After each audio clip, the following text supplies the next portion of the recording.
everyone. Welcome to Black and White TV. I'm Jamila Let. And I'm Sean Cooper. And we are here back at it again to talk about issues that can be very divisive, can be very black and white, and we find the gray and we lean into the uncomfortable, the awkward, sometimes the beautiful, sometimes the funny of various topics that are going on in our culture or just in our hearts and minds that we care about.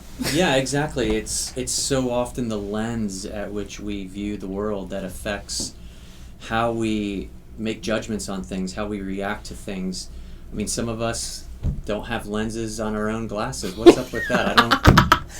Listen, it will not fog, it will not scratch, it will not glare. I gotcha. Okay, if I put a mask on right now, I don't have to put it a certain way so that it doesn't fog. So those of you that are watching, there's nothing wrong with your screen. Jay literally has no lens on her glasses. People buy frames, Sean. Yeah. They buy the frames. What happened to those? I do not need corrective lenses at this point in my career. Yet. I don't need them yet. Right. But we're ready. All right. So today we are going to be talking about the culture of canceling. And Sean is very passionate about this, maybe more so than I. Sean, why are you so passionate about this particular topic of cancel culture? I mean, there's so many reasons. I mean, for one, it's just popping up all the time, you know, and I think, to be honest, I think it's something that I do very easily. It's very easy. What do you do easily? It's so easy to feel slighted, to feel like somebody is doing you a disservice or wronging you in such a way.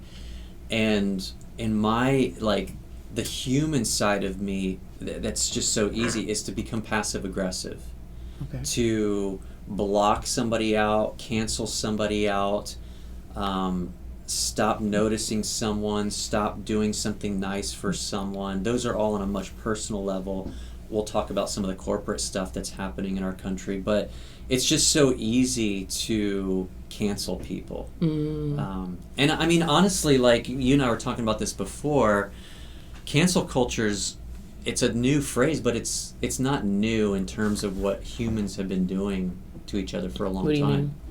Like, other phrases for cancel culture could be ostracizing. So, if... Did you say shunning? Shunning, yeah, absolutely. You could even say boycotting, because we're seeing that a lot, even with the Major League Baseball stuff that's happening right now, where they've decided to move the All-Star game away from Georgia, and now you've got different companies also boycotting their sponsorship, their advertising. There's a lot of money involved in that. So, I mean, it's been around a long time. Right. There's other examples of... Like what? Let's go way back. Okay. You're a tea drinker. I am a teaitarian. Yeah. You drink coffee. I do prefer... But you said you do drink tea sometimes. I do, sometimes. With the pinky up? Definitely with the pinky up. But good tea, I'm sure you... Oh, not bad tea. No, I want good tea. What's good tea? Good tea would be... It's not just the tea. It's the preparation. Yeah. You're gonna steep. Are you covering? Proper, yes. Are you covering? Covering. Yes. Everything with some milk. It yes. has to all Okay. be done properly. Okay. Yeah. I'm so proud of you, Rick. I don't know what to do. When we were in England, we stayed with a family who showed us every afternoon how to make proper tea. How funny. So, but yeah, let's go way back. I mean, the Okay. Boston Tea Party. Speaking of tea. That would be an example. 1774, where what did we do? We canceled tea. We did that. We canceled tea. We ostracized Britain for taxation and all the things that we were standing against at the time. So cancel culture wasn't a phrase back then, but that's what we did with tea. Even fast forward to something like in Montgomery with the bus boycotting. The boycotting, like that was a great moment. That was a cancel moment. Yeah. But you were saying earlier, which I thought was a really good point when we were talking about this, that those two examples lack like some of the speed at which things happen So now today. we have social media, and so things happen rapidly, right? Like if it's and people find out things, right? So you did something back in the day, who knows about that, right? But if you put something online and people find out about, or you did something in the media back in the day when it was not it was not okay necessarily back then, but nobody was necessarily talking about it back then, and then they will bring it up here, and then it spreads internationally, and can cancel you worldwide, Right.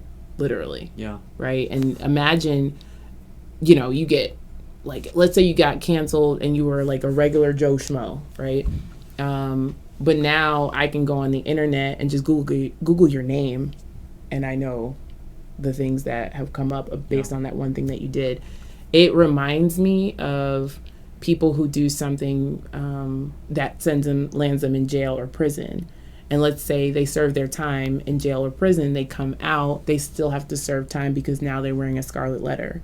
Every job is asking you, hey, if you could just put down when you made a really big mistake that you got caught for, if you could just put that there and see if we still want to hire you.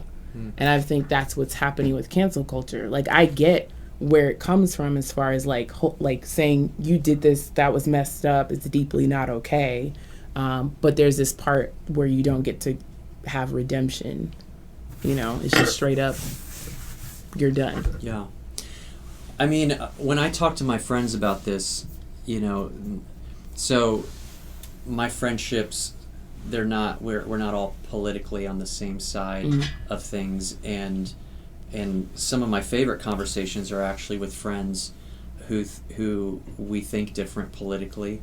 And one of the conversations we have often that is very tense, and neither one of us really knows how to land the whole conclusion, is where is the balance between cancel culture, accountability, and free speech? Obviously as a country, that's sort of it's deep in our DNA, free speech, and it's the type of stuff that we will go to war over. We're so deeply committed to those forms of freedom, and it seems like now, maybe to your point earlier, especially with something like the internet,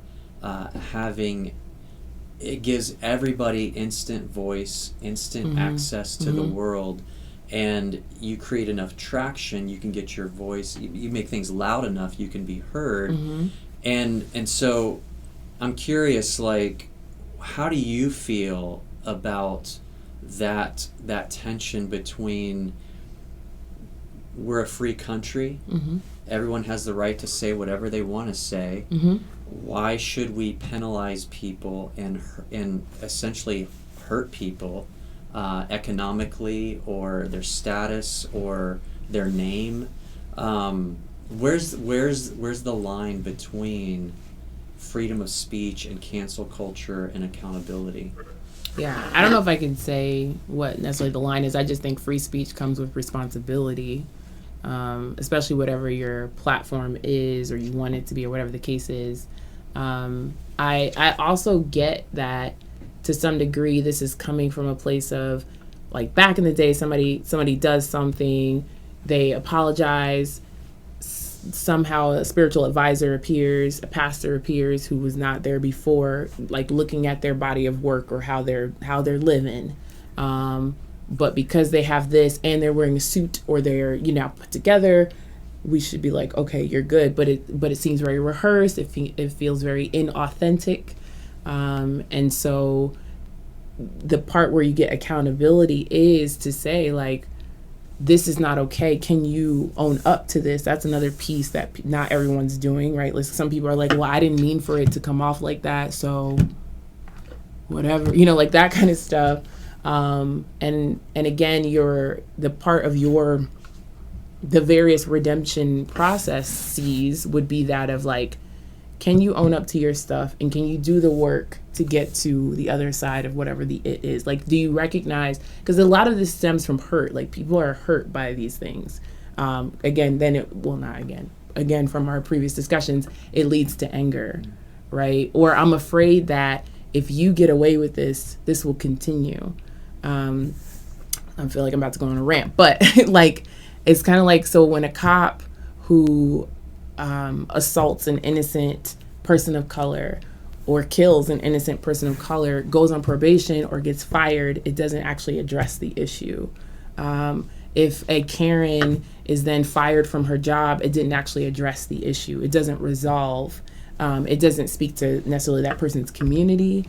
It doesn't get to what's the root of the issue here. Can we talk about your lack of cultural competency, your lack of knowing about your hidden biases? Can we talk about you have racist tendencies or you have racism in your heart, in your head, that need to be addressed so that you can move forward to a place of like actual, I'm held accountable to the point where I can change my thoughts and then my behaviors.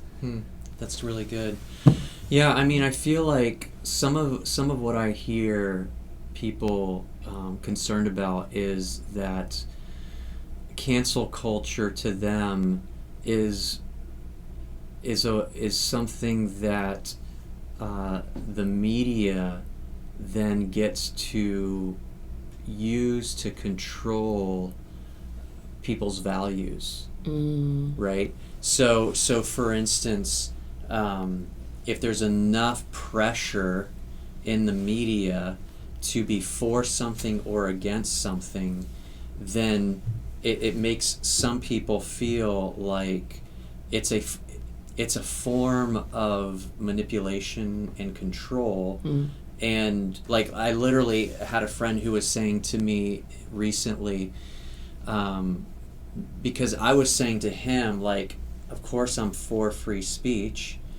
I think there's accountability there, but I also think that we have to exercise wisdom with our free speech.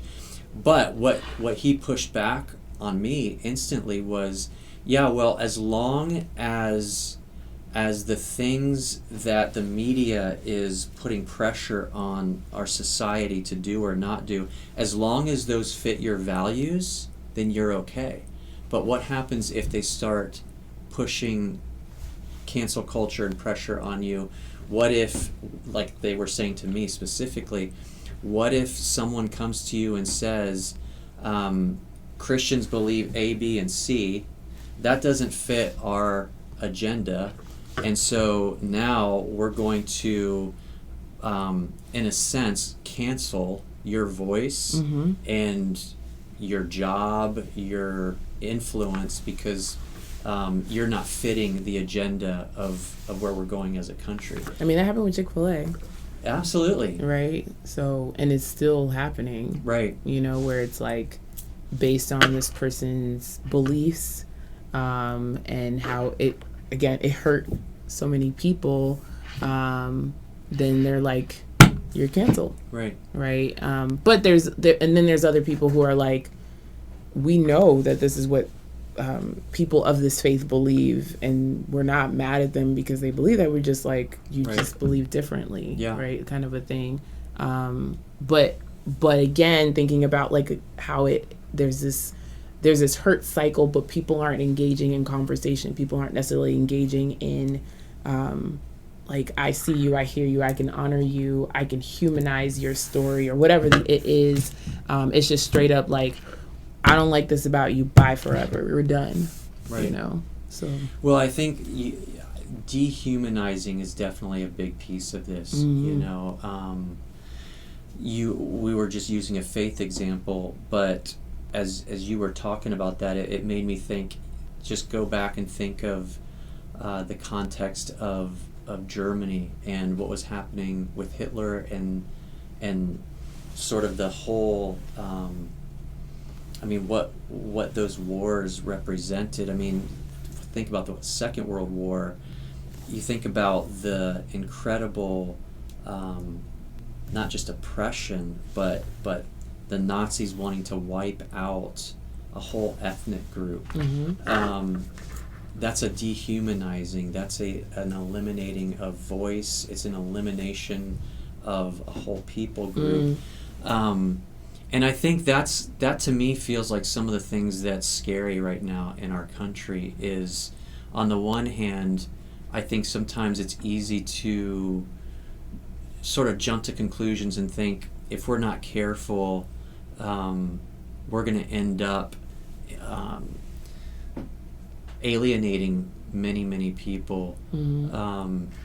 But I think, to your point earlier, as long as we're having honest conversations, as long as we are not dehumanizing people and we're including people in those conversations, right, I think that's the hope, right? The ideal. Yeah, and I think we have to be careful too, right? Because I can hear the voices of people saying like,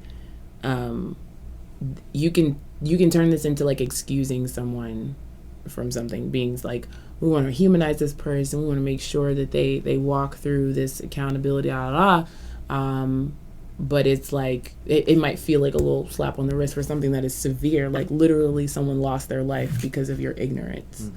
And so that's what we wrestle with, right? Like, of this notion of like, no, you need to hold people to the line and be like, okay, you're on this platform and your voice deeply matters and you have a wide audience, and you saying this about this people group or posting this or liking this or whatever the case is, people are going to call you out. It's then, how do you respond to said call out? And then how do we, as like the community, the society, whatever, can we respond back rather than react back? Like those kind of things. I think it's a little messy. Yeah, I think that's well said. I mean, it's basically freedom of speech. It doesn't mean freedom from accountability. Yeah. But it feels like we're in a transition. For me, it feels like we're in a transition time as a country where we're trying to figure out, especially with the speed of technology and information and media, how do you find the right tension, the right balance between free speech, but also realizing it doesn't give you license to say whatever you want without repercussions. Right. Yeah, you have to be mindful that people are now saying something. Because again, previously, people weren't necessarily saying things about things that weren't okay, and now they're saying everything about things that aren't okay. And people are like, oh, well, now I think it's just people are more sensitive now. And that's not the case. There's more vocal about things that were hurtful before. So I'm now thinking about like how we bring it, like how do you bring it to like your home, or like what's like even like just small, minute even example of it in your home, in your community, how you experience, just not to this degree, but to like this degree, cancel culture, accountability, free speech, moving through that. Like, do you have an example? Yeah, I mean, I think that's a really good question for all of us to think about. For one, I think I don't really do a lot of social media, but I think for those of us that value that arena, we need to accept the responsibility that comes with what we post in those spaces. And so, that's a place of influence, and if that's an area that we want to enter into vocally, then we have to accept what comes with that. So for me, though, it's much more on a personal level. I would say, over the years, I think some of the hardest battles that I've had to fight internally, not even externally, it has to do with, like I was saying earlier, if somebody offends me, if somebody doesn't give me the respect I feel like that I should have, if I feel like somebody like has overlooked me, slighted me, the tendency is to cancel them by shunning them. And I think, that happens even in my house when you have two kids, a 12-year-old and an 18-year-old, and the things that I used to do, I realize I don't want to do those with my kids, which is punish them by way of avoiding them, giving them like a silent treatment, or avoiding them and physically like not being in the same space or room as them. And so I think for me, some of the stuff that I have to deal with in my own selfishness is I want to move away from those emotions and I think honestly have a shorter account with everyone, practicing that as much as I can every day, giving people the benefit of the doubt rather than just assuming that they had a wrong, ill motive towards me, moving towards somebody and engaging them rather than moving away from them. It's all that stuff that's not easy, and I don't do it well. I have to work at it a lot, but it's sort of doing the opposite of what your gut is telling you, because you're looking for safety. I'm looking for a way to hurt someone in the way I feel like they hurt me, and when I start doing all those things, not talking to them, moving away from them, isolating, avoiding them, I'm not hurting anybody but myself. What about you? Yeah, so I was thinking about like a couple things. So in the community part, so after the racial pandemic, I was checking in with a lot of my friends and family, people of color, and just like, where are you, how are you kind of stuff. And like one of the people who I love and adore was talking about they were now having conversations with their white friends that they were never having before, and would get deeply hurt and cut them off, because that person could not lean into their story, couldn't lean into the hurt and was like negating it. And later on, they actually did resolve that particular situation. But I do want to speak to that of like, there are situations where you can call it cancel, whatever, where you do not need to enter back into this because it's going to be abusive and hurtful. Because there are people who are not taking ownership, and they're not going to take ownership. They don't want to, they can't see it, and they don't want to see it, or whatever the case is. And it's okay to remove yourself from that. But if you are in a relationship with someone, friend, family, whatever, and you see even just like some level of like, I want to engage, not just, it's because, a lot of our tension is like, you don't agree with me and I want you to agree with me. But is it okay for us to still lovingly engage, still listen to each other? Can we still learn from each other? Can we still walk towards the goal of like, I want to unite, and I don't get it yet, or whatever the case is, but I'm trying to get it. That I think is easier to lean into. And I would say for myself too, like I've had moments where I want to, my natural tendency, my attachment style is avoidant, right? So I avoid situations that are like, this is awkward, uncomfortable, like that. That's what I do. But I have to fight myself to lean into things if I want this to be like an authentic, real relationship. Because there's times where avoidant could mean I'm just not going to address it. That's super hurtful and whatever, and I'll just back up here. But like when we're doing this kind of work and we talk about these kind of things, I'm like, I have to say something, even if I don't want to, so that I can actually have an authentic relationship with you, or build depth or have depth in this relationship.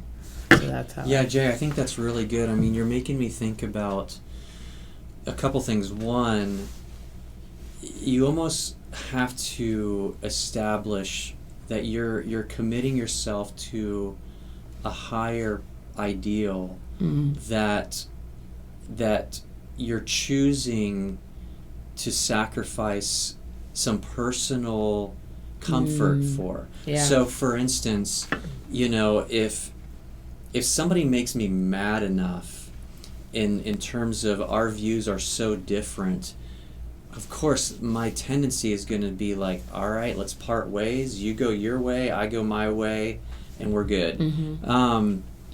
And if the goal is only my personal feelings and their personal feelings, then that's about the best option possible.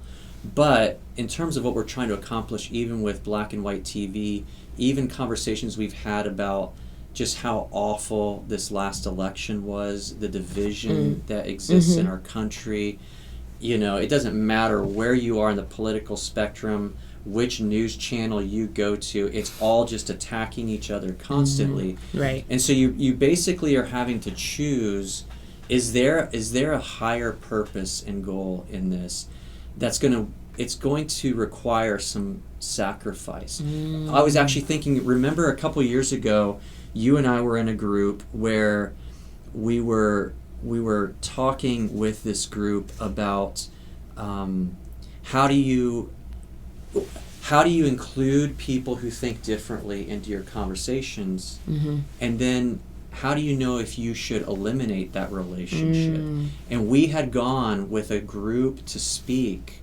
at this college gathering, and there was somebody at that gathering that was clearly, vocally very against what we were doing. Right. Well, we kind of weathered through that night. We regrouped a few days later, and as we were talking about that night, there were some of us that were like, you know what, that's the type of person that we should never have involved in. I said that. In this work. Because we're like... Call me out, Sean. I said it. Cancel me. Because that person, like, they were so obviously against the ideals that we were talking about. And then somebody in the room... His daughter. My daughter, who teaches an angel. All of us so much. But she was the one that was like, That's if we aren't doing it for that person, then why are we even doing this? Yeah. And it's instead of just engaging people who agree. Right. Yeah. Which is way more fun and comfortable. Right? Right. And so I think that's the hard thing here is... Yeah, like we're leaning into the uncomfortable, right? Like if you just talk to people who agree, that's again talking about diversity and inclusion. It's not just based on skin, right? It's ideas. So if you just stay and just only speak to people who are like, I agree with everything you say, so do I. Okay, great. We don't get to grow. Right. You don't get to be challenged. You don't get to like lean into another story, right? Like where does that come from? Why are you thinking that way? Right. So can I learn? Can I listen? And if I can, that would lend myself to love you well. Right. That's good. Yeah. Nice. We did it. All right. Well, thank you so much for joining us on Black and White TV. We encourage you to listen and to learn and to love well throughout this whole journey, right? So we're challenging ourselves, but we're also challenging you to keep the conversation going.